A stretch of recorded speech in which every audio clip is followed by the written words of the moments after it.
The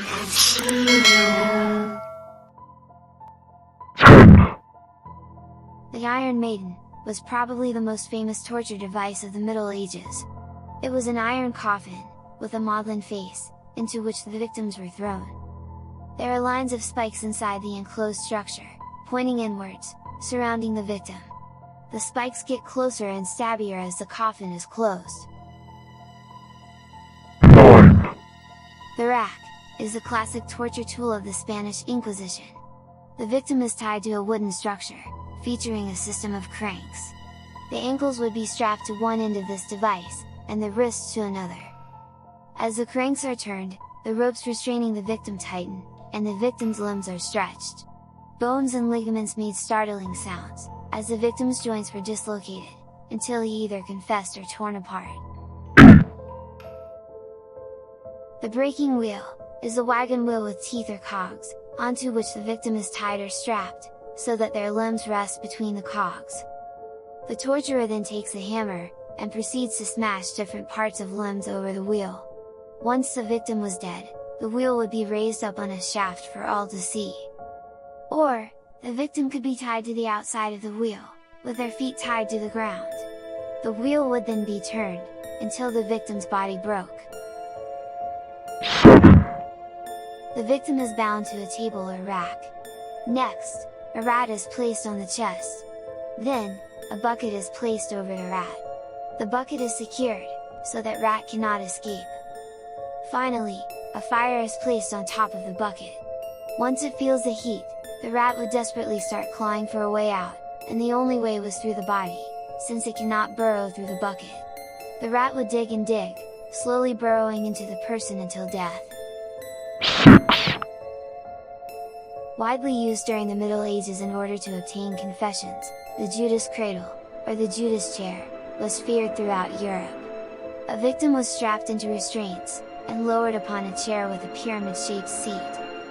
With each insertion, the point of the chair slowly tore or stretched, the anus or vagina, often inducing septic shock or death by impalement. The brazen bull was cast in bronze to look exactly like a bull. The structure was complete with a door on the bull's abdomen, through which a victim was forced. Once inside, the door was locked, and the statue was heated like a hot pot on the stove, until the person was cooked to death. A vent at the nose allowed the person to breathe, but also amplify their screams, to sound like a bull's bellows. Used to elicit confessions during the Spanish Inquisition, the heretic's fork was bi-pronged on both ends. It was placed between the lower jaw and the throat. The victim was unable to talk or fall asleep, because if the head is lowered, the victim will be killed.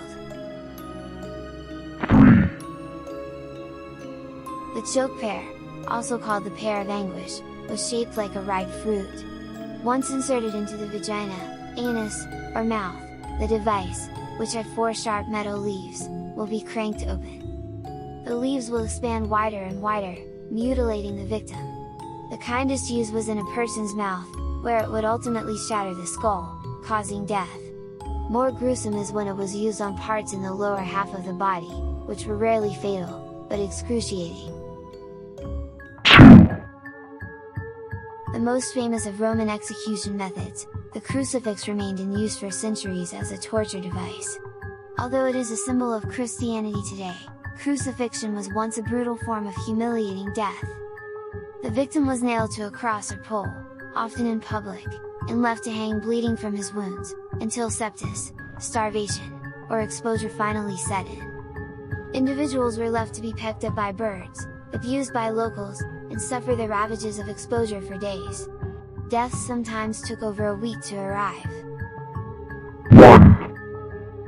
Scaphism is death by being eaten alive, literally. The victim was placed in a hollow tree trunk or boat, and force-fed a mixture of milk and honey, until he developed diarrhea. After that, he was unclothed and covered in more milk and honey. He was then left to sit in his own waste, as flies, other biting insects and maggots, came to feast on him, as the person's body decays.